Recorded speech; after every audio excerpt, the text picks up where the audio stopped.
Oh, Hamster nice. Quest will send it around past a Palmy, who flipped in the interim. Hamster Quest, once again, looking forward.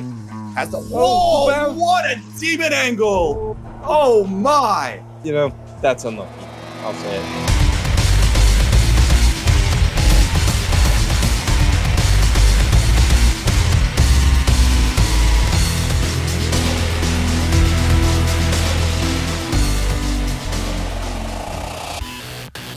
So, welcome to Omega Strikers.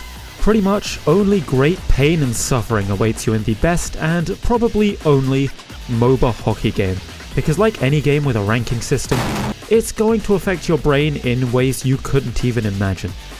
But that's not enough. How can we make this worse? Well, why not play the role that is forced to stand here the entire game, rarely scores, and has the enemy constantly in your face? And if you mess up once, you're flamed by your team pretty much every time. And of course, I'm definitely not exaggerating any of this. This game is absolute chaos as it is, and being goalie somehow just makes it worse, but in all of the best ways. So allow me to go on an unhinged and frankly unneeded rant about arguably the worst way to experience this game. Please send help.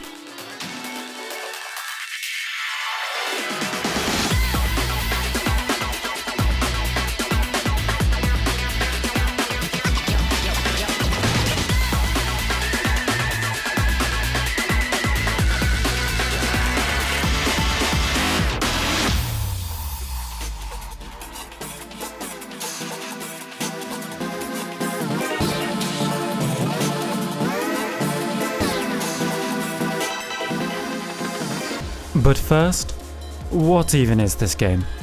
The overall aim is pretty simple. Hit the core into these barriers to disable them. Each map usually has one or two, and once they are destroyed, the goal will open and you can score. This is probably to avoid low elo Rocket League situations where you score in the first 5 seconds after just touching the ball. Not that I'd know, to be honest, I don't even play that game. To help you, you have abilities that can do cool things, and you can also knock players out to give yourselves the advantage. Score goals to win the game.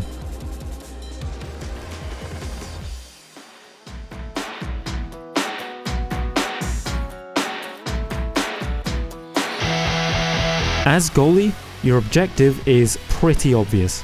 Stop the core from going into your own team's goal. Easy, right? No. The goal is massive, and you are weak and pitiful and slow.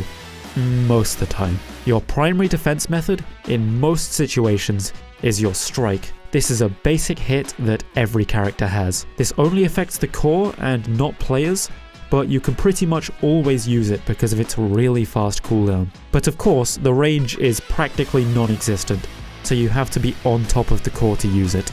Cool, so now you know how to hit the core. That already makes you better than the average X player. Your other option is your abilities. I obviously can't go through all of them, so here's a 4 dummies breakdown.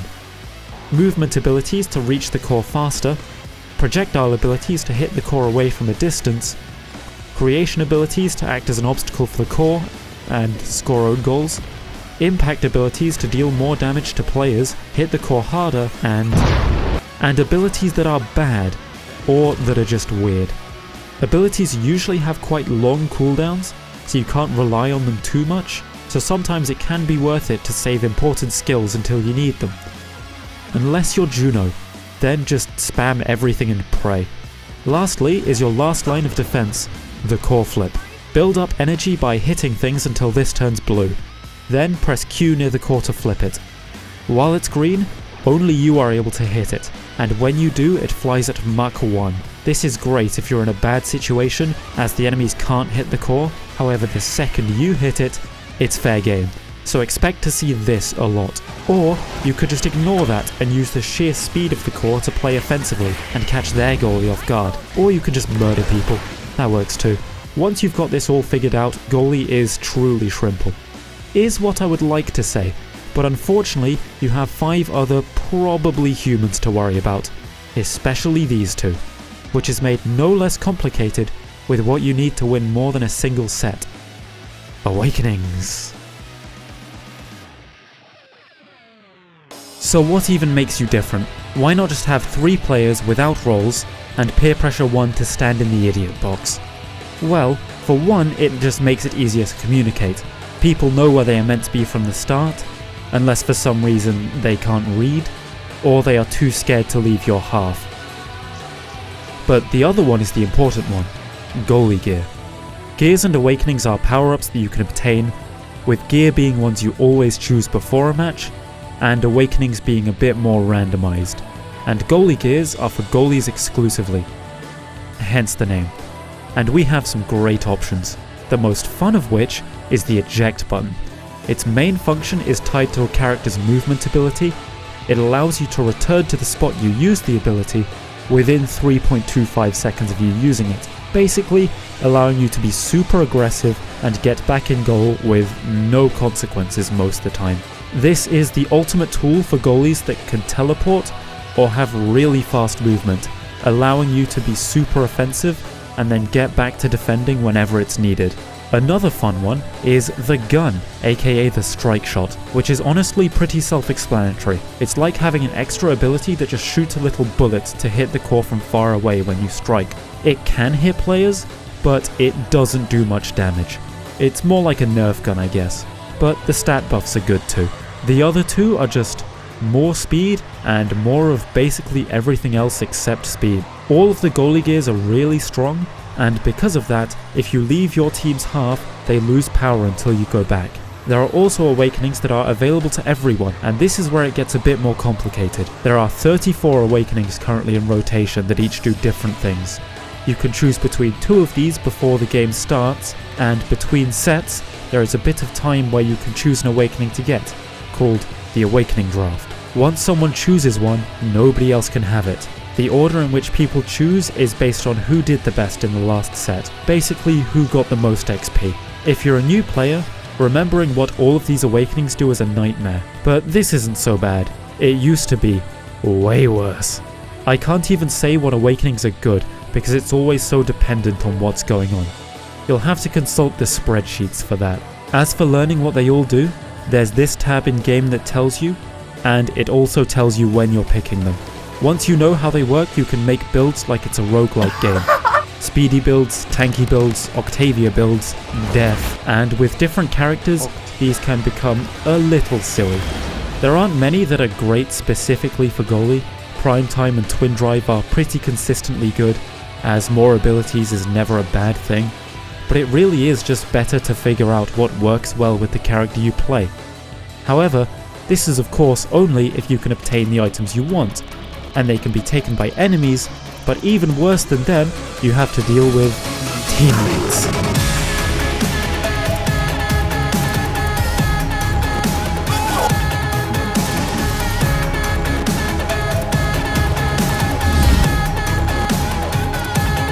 Nope. Oh my.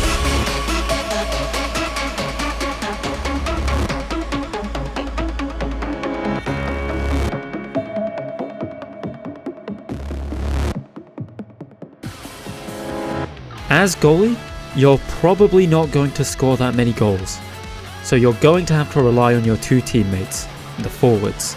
They will either make your life really easy or absolute hell. Playing this game solo queue, you will start encountering some absolute specimens, and this is only amplified when matchmaking has to try and make balanced matches for a game with a totally normal and healthy player count, which only gets worse if you play in some kind of lawless wasteland, like the European servers. What people might not realize though, is that there is actually a benefit to playing an unpopular game in an unpopular region, and that is once you've played for long enough, you just begin to recognize people, and you get to know how everyone plays and how their personality is just from the game itself. This then goes even further in the Discords. Unfortunately, I'm about as social as a houseplant, so I don't really talk in the bigger servers, other than to just say GG's. Besides, the main EU server is a cursed place, so instead I use an offshoot that its owner vanished from, and everyone collectively lost their minds ever since. Kill yourself now. Much more my speed.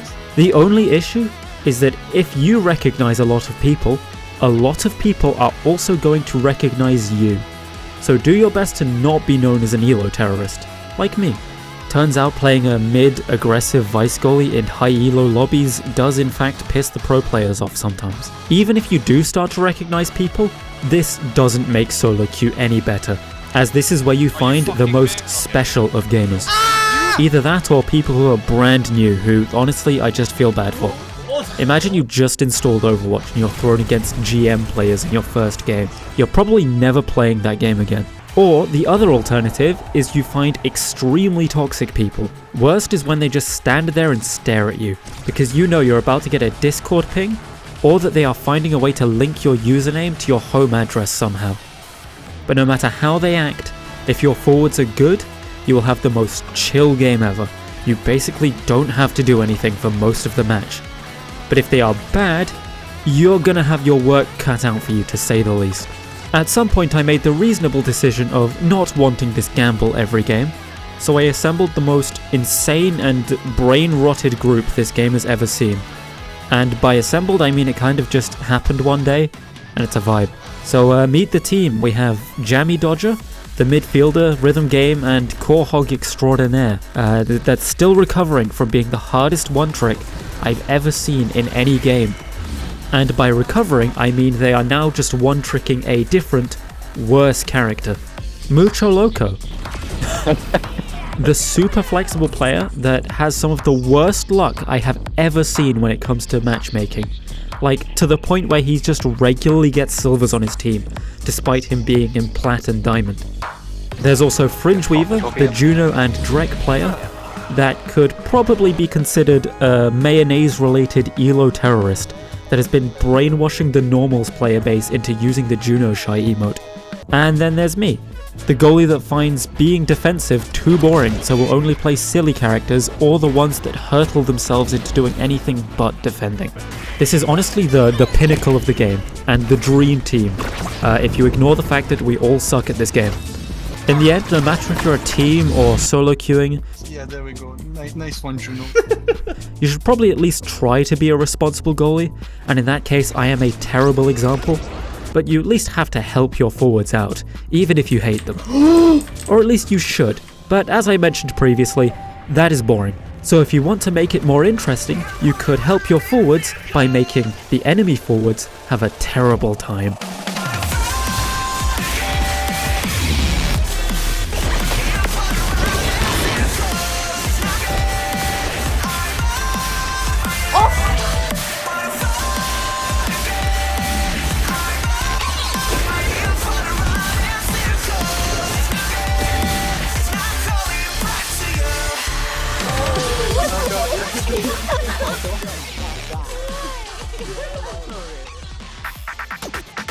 Good evening everyone, it is me, Nuru, the third worst pro league in EU, reporting from Aten City, where our overlords over at Odyssey have banned basic human communication for around 2 years now. And I've been asked by nobody to come tell you about the replacement, Advanced Alien Communication, which was introduced to reduce toxicity. We truly live in Joe Biden's Aten. Now, this communication comes in two forms. The first of these is the Tactical Callouts wheel, a menu of 7 different callouts. Pass, Spread Out, Let Me Defend, KO Them, Use Energy Burst, Sorry, and Get Orbs. Nobody uses Get Orbs. Each one, when you use it, will appear above your head for only your team, and it will then be completely ignored by both of your teammates. The second of the communication methods is the better one, emotes. The primary communication method in this game are these little emotes, most of them being in the style of the game and its characters. And there are a lot of them you can unlock. But now the big problem, you can only equip 5 at any one time. This is an absolutely delusional take, but creating the perfect emote set is basically the most important thing in this game. And like many games with minimal communication, the player base has associated emotes with very specific meanings.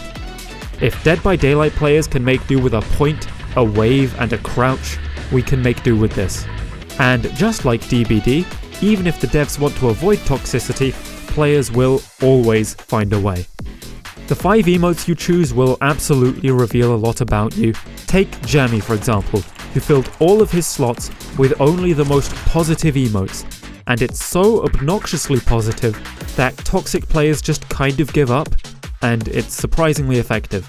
Best is honestly just to use some of your favorites, and if you have rare ones, you might as well use them, like the Sony emotes.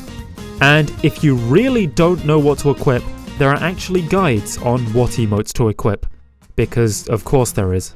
Now I've gotten all that out the way, I can finally talk about, you know, actually playing Goalie.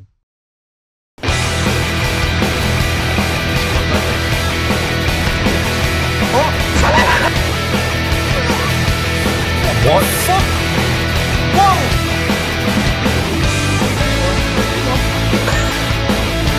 That moment.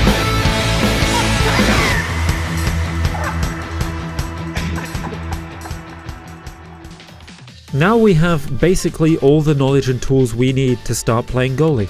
Except for, you know, all this, but those are boring. All we need now is strategy. Fortunately, there is more than one way to play Goalie thanks to how differently all these characters play. The way most people expect Goalie to play is the Iron Wall, which works with characters such as Atlas or Dubu. You play this way by sitting in goal or at your locks and just stopping the core at all costs, usually by creating walls in order to block them. This is very effective, but also really boring. Overall, this is probably the most responsible way to play Goalie, even if you are maximizing the fun prevention. Getting more interesting, you can play more offensively, with goalies that usually don't. Running up to the halfway line or further with characters like Dubu or Asher to help your team put silly amounts of pressure on the enemy is very effective when done well. And this is how the game is often played at higher levels, even if it can lead to some silly goals. Goalies like Aimi and Rune can move the core while you are nowhere near it using their primaries. And if you stack primary cooldown rate buffs, you can nearly always move the core to wherever you want if you're good enough. You can push it away, pass, or even bring it back to yourself to control it even more, provided you have a functioning brain, which I don't. Another strategy that's probably not that effective, but is very fun, are the sniper goalies. With characters like Finny and Luna, if you stack range cooldowns and maybe some damage, you can fire projectiles from all the way across the screen, giving you extra pressure you probably didn't deserve. This is surprisingly effective at killing, as well as just hitting the core into the goal by complete chance. There are loads more ways you can play Goalie, each with varying effectiveness. There are sub-strategies that will definitely not get you out of Platinum, but are still very fun. However, if we're talking strategies, my favourite one by far is what I like to call the jump scare Goalie.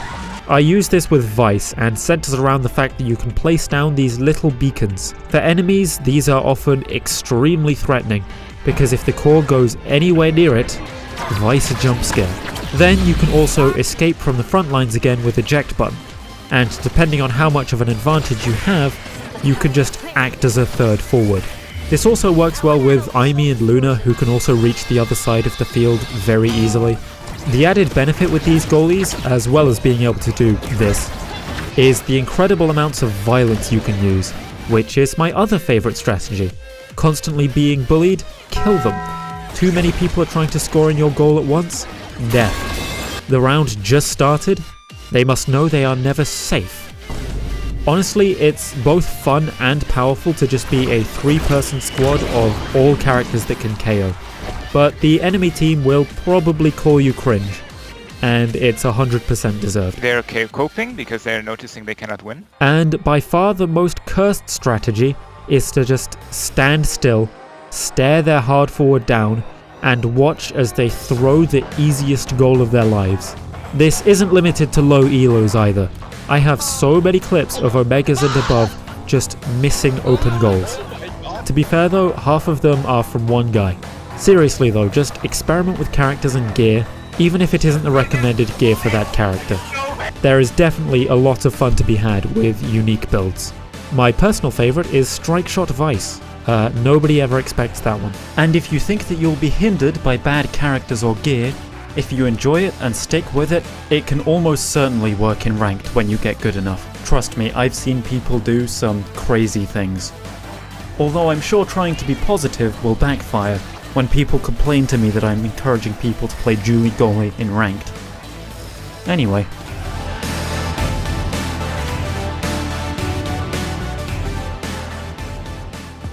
In the end, is Goalie really worth it?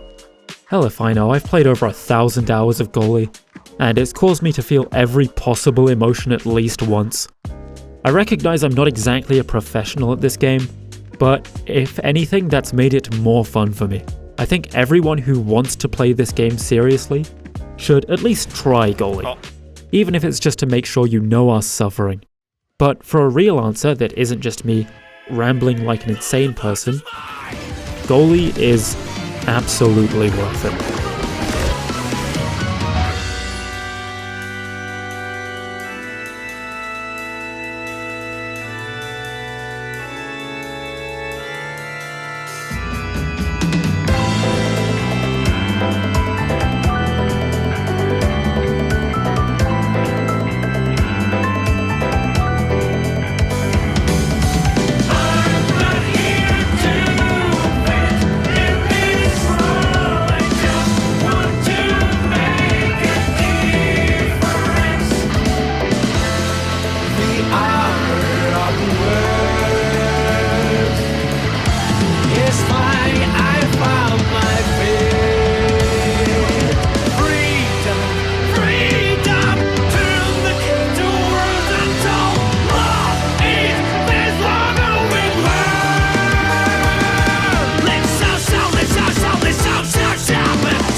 If you somehow made it to the end of this video, then genuinely thank you. I spent way too long on this because it's my first experience actually editing a video, which is probably why it's so scuffed. Of course, I've got to give thanks to Certi for helping me figure out what I'm even supposed to be doing, and Shlumbis for the thumbnail that fits this video perfectly. I am also contractually obligated to give a shout out to Kiratile, just because he asked me to. God's greatest elo terrorist. I guess I should also do the normal YouTube things, so like and subscribe. I'm definitely going to try making more videos, and they hopefully won't take 9 months to make this time. And lastly, hand over the Sony emotes, and nobody gets hurt.